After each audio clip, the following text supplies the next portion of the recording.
जय हिंद, जय भारत, जय श्री राम। ये विषय होगा धर्म परिवर्तन। हम कुछ वर्षों से ये देख रहे हैं कि कुछ समाज के, हिंदू समाज के लोग धर्म परिवर्तन करने में लगे हुए हैं। क्यों? तो हमारा इसमें भला है। ये मुस्लिम मजहब में जो जिनको बाबा कहते, ये लोग पता नहीं कौन कौन फकीर हैं, उनको बाबा कहते कहते कि हिंदू समाज के लोग कि बाबा हमारा भला कर रहे हैं। उनको बहुत बड़ा बलवान समझते उन फकीरों को कि ये बाबा है, हमारा भला कर रहे हैं। और कुछ ईसाई मत में जा रहे हैं, कहते कि यीशु मसीह जो परमेश्वर है हमारा भला कर रहे हैं। तो ये बताओ, पहले हम बताएंगे इस्लाम में जाकर के जो लोग कहते कि बाबा हमारा भला कर रहे हैं, हम उन हिंदुओं से पूछते क्या तुम्हारे बजरंग बली से कोई बली हुआ क्या? कितने बहुत मूर्खतापूर्ण बात है। अरे बड़े बड़े राक्षसों को बजरंग बली मार करके गदा से संहार किए। उनके सामने कोई बड़ी बड़ी राक्षसियाँ, कोई राक्षस टिक न सका।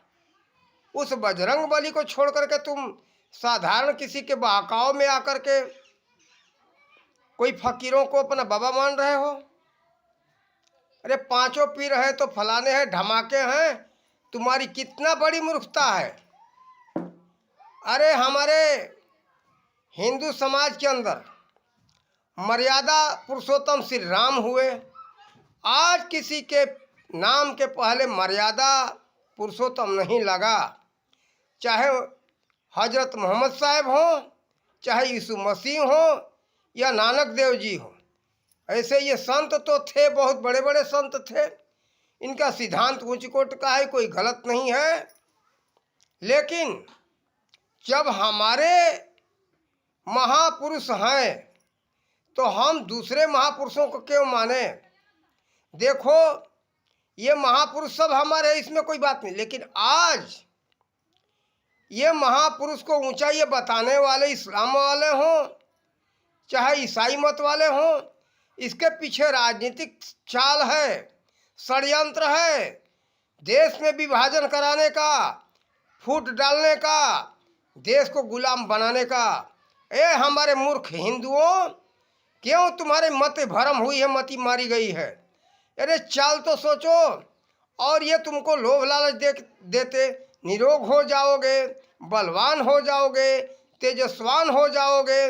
क्या श्री राम से तेजस्वी हुआ कोई हमारे बजरंग बली से हुआ कोई तेजस्वी?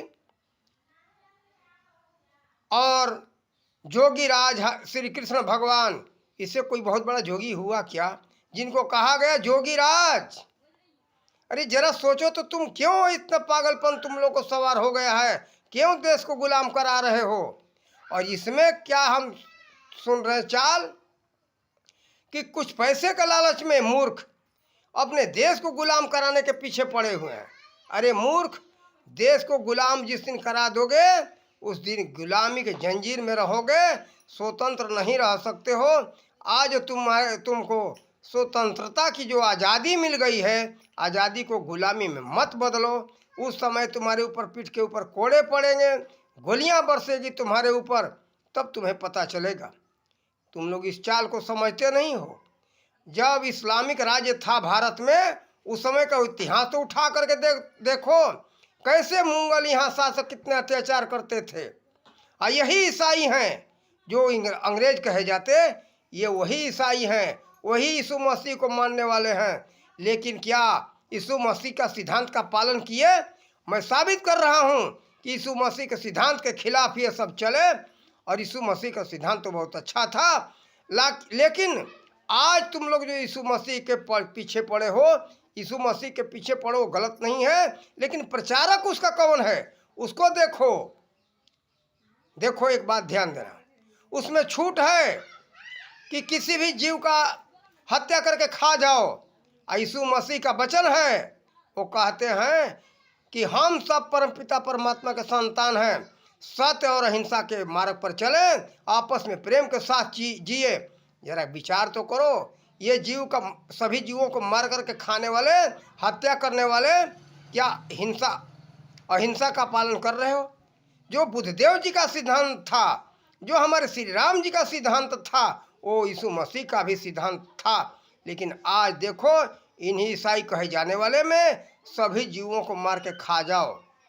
कुछ भी हो, गाय हो, गधा हो, घोड़ा हो, बैल हो, मुर्गा हो, बकरा हो, कुछ भी हो, बिल्ली हो, सुअर हो, ये चाहे सांप हो, कुछ भी मार के खा जाओ।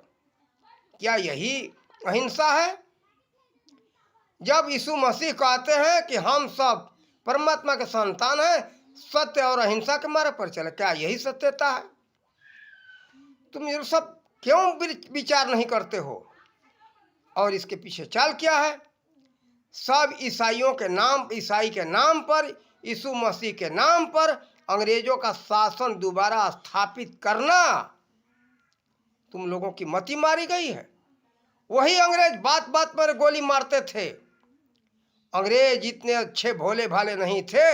अपने जो पुराना इतिहास उठा करके देखो, या अपने बड़े बड़े जो उम्र वाले हैं, जो 50 साल से ऊपर वाले हैं, खास करके जो 70 वर्ष से ऊपर होंगे,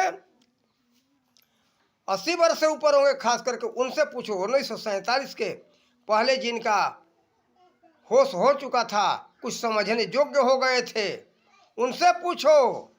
अब वो तो जीवित है ही नहीं, कम लोग हैं। कम से कम 90 वर्ष की उम्र जो इसका होगा ना, वो अंग्रेजों के अत्याचार को बताएगा। लेकिन अभी कुछ लोग हैं जो आंखों देखा है, वो बताएंगे कि यहाँ अंग्रेज कितने अत्याचार करते थे।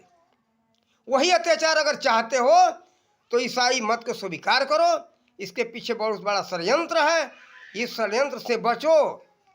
यीशु मसीह अपने जगह पर सही थे, महापुरुष थे, एक महान संत थे, उनको हम गलत नहीं कहते। लेकिन उनके नाम पर यहाँ ये शासन सत्ता, ये धूर्त जमाना चाहते, और तुम सबको कहीं निरोग होने का लालच देते और कहीं पैसे का लालच देते।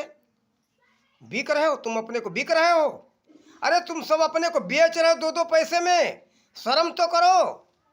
अरे जो सिख मत के महापुरुष, महान श्रेष्ठ संत गुरु गोविंद सिंह थे, उनके बच्चों से शिक्षा लो। 2 उनके नन्हे नन्हे बच्चे थे। छोटे का नाम था जोरावर सिंह और बड़े का नाम था फतेह सिंह।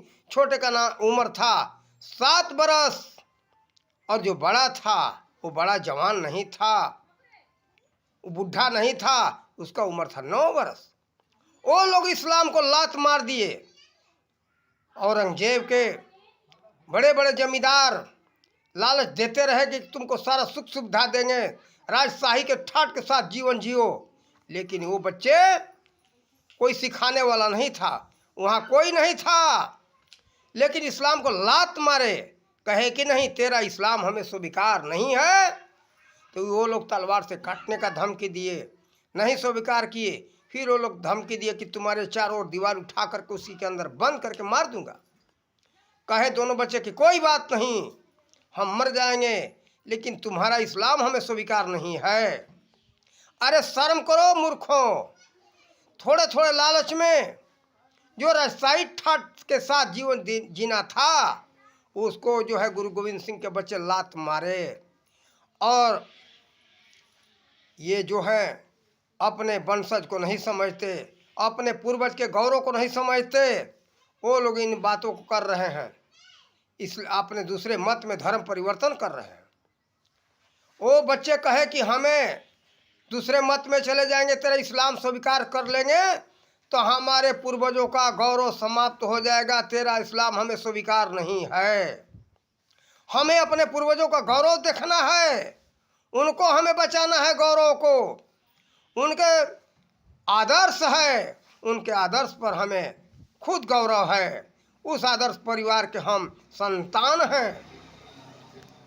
तो बताओ छोटे छोटे बच्चे, नन्हे नन्हे 7 बरस और 9 बरस के, इतना अपने पूर्वजों का आदर्श और गौरव को बचाए, और तुम सबको जीवन की लानत है।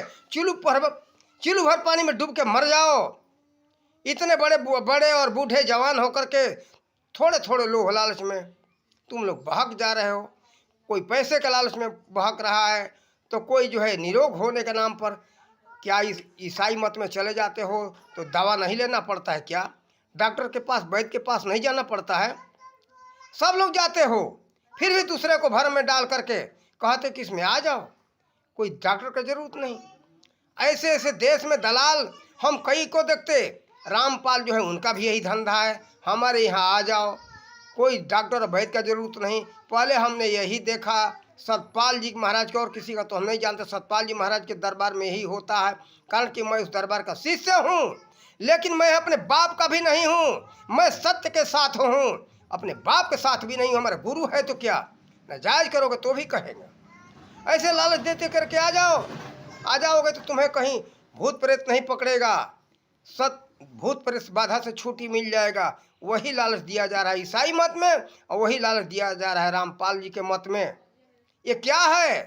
अंधविश्वास की झोंक करके अगर बताओ, फिर इंग्लैंड में और जहाँ ये जितने यहूदी ईसाइयों का जो कंट्री है, जो देश है, क्या वहाँ डॉक्टरों का क्या जरूरत? डॉक्टरों को हटाओ। फिर यीशु मसीह का जहाँ राज था वहाँ बड़े बड़े डॉक्टरों का क्या जरूरत? देखो, आंखों में धूल झोंका जा रहा है। इसके पीछे षड्यंत्र है, केवल हमारे भारत में फूट डाल करके, लालच दे करके देश को गुलाम करने का। अरे गुलामी से बचना है और सुख शांति से जीना चाहते हो, किसी तरह से महापुरुष, बड़े बड़े वीर योद्धा चंद्रशेखर आजाद और सरदार भगत सिंह, नेताजी सुभाष चंद्र बोस, खुदीराम बोस, अशफाकुल्ला इत्यादि बड़े बड़े जो है हमारे स्वतंत्रता संग्राम सेनानी अपने खून से सींच करके इस भूमि को आज़ाद किया है। ये मूर्खों, जरा उस पर तो ध्यान दो। फिर क्या देश को गुलाम कराना चाहते हो? गुलाम कराओगे तो फिर तुम्हारे आने वाली पीढ़ी को, तुम्हारे संतानों को वही दुख होगा जो कि मुगलों के समय में हुआ था, जो अंग्रेजों के समय में हुआ था। फिर अंग्रेजों का सत्ता होगा तो वही स्थिति गुजरेगी। लेकिन ईसाई बन जाओगे तो कोई बात नहीं, इस्लामिक बन जाओगे तो कोई बात नहीं।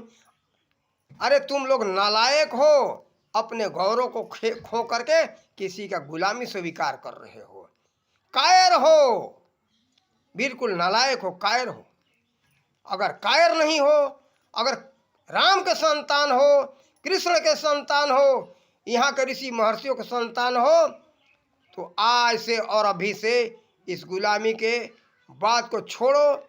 ईसाई मत हो या इस्लामिक मत हो, इस्लामिक मत अपने आप में सही है, लेकिन उसके पीछे चाल है देश को, भारत को गुलाम करना, टुकड़ा टुकड़ा करके। फिर जैसे इस्लामिक मत वाले पाकिस्तान मांगे, जो आज यहाँ बचे खुचे हैं वो भी जो है देश में चाहते कि हमारा हक होता है। लेकिन तुम्हारा हक कैसे? हक ने तो तुम ले लिया। तुम्हारा हक है पाकिस्तान, दो भाग में, पूर्वी पाकिस्तान और पश्चिमी पाकिस्तान। जिसको हक चाहिए अपने हक में चले जाओ, यहाँ रहने का कोई ज़रूरत नहीं, हक तुम्हारा मिल चुका है। और यहाँ ईसाइयों की संख्या जो बढ़ेगा, ये भी अलग अपना देश का मांग करेंगे कि हम भी अपना अलग देश बनाएंगे। अरे हाँ, सिख जो हैं तो कट्टर हिंदू, पक्के हिंदू हैं वो, हम उनको पक्का हिंदू मानते। आज हिंदू के नाम पर यहाँ जो कलंक है, ये पक्के हिंदू ने, कच्चे हिंदू हैं जो इस्लाम को और ईसाइयत को स्वीकार कर रहे हैं। ये हिंदू कहने में इनको शर्म नहीं आता। अरे कट्टर हिंदू है धीरेन्द्र शास्त्री, बागेश्वर धाम वाला, कट्टर हिंदू थे वो। ये गुरु गोविंद सिंह, इस सिद्धांत वाले जितने हैं वो सब कट्टर हिंदू हैं। और हिंदू धर्म कोई, हिंदू मत कोई साधारण नहीं है। हिंदू मत, हिंदू शब्द अपने आप में गौरवशाली है और सब हिंदू हैं, सबको मैं साबित करूंगा। ईसाई मत वाले हों, इस्लाम मत वाले हों, चाहे सिख मत वाले, सब हिंदू हैं। हिंदू का मतलब क्या है? जो चोरी न करे, हिंसा न करे, वो है हिंदू। जो दो विकारों से हीन है उसका नाम है हिंदू। हिंदू का मतलब हीन प्लस दो, जो दो विकारों से हीन हो, जिसके अंदर दो विकार नहीं है वही हिंदू है। मुसलमान यानी जिसके पास मुसल्लम ईमान हो, पूरा ईमान वाला है, उसका नाम है मुसलमान। लेकिन आज जो लड़ रहे हो, क्या हजरत मोहम्मद साहब का सिद्धांत यही था, लड़ो और बंटवारा करो, किसी के ऊपर अत्याचार करो, काफर कहो या दुश्मन कहो, तुम्हारा यही सिद्धांत था। यह सिद्धांत हजरत मोहम्मद साहब का नहीं था। हजरत मोहम्मद साहब बहुत अच्छे दयालु संत थे।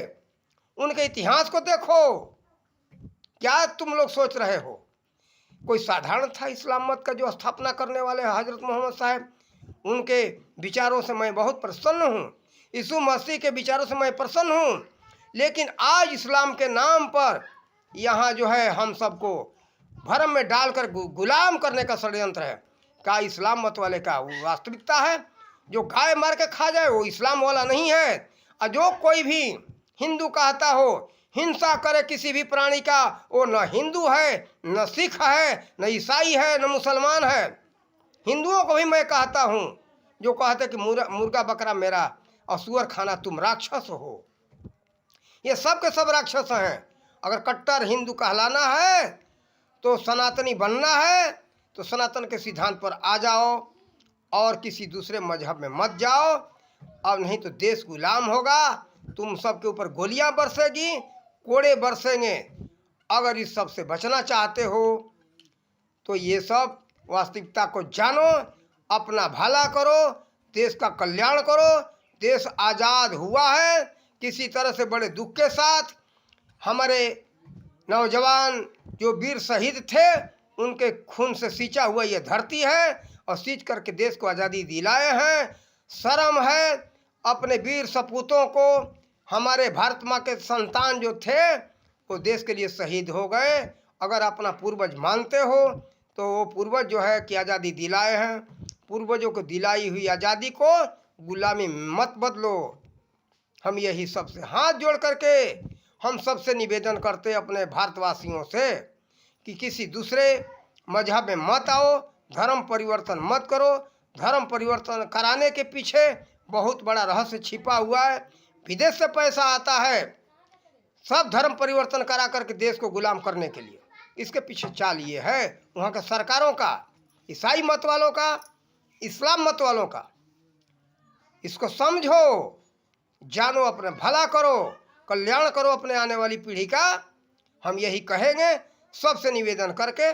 और नहीं तो तुम सब नालायक हो तो जाओ अपना धर्म परिवर्तन करके बर्बाद हो जाओ। हम क्या कहें, हम तो समझाएंगे, हमारा यही उचित है। हमने समझाया, फिर इसे विषय में कोई अच्छा समझ में आएगा तो हम और वीडियो बनाएंगे। इन्हीं शब्दों के साथ अपने वाणी का विराम देते। जय हिंद, जय भारत, जय श्री राम।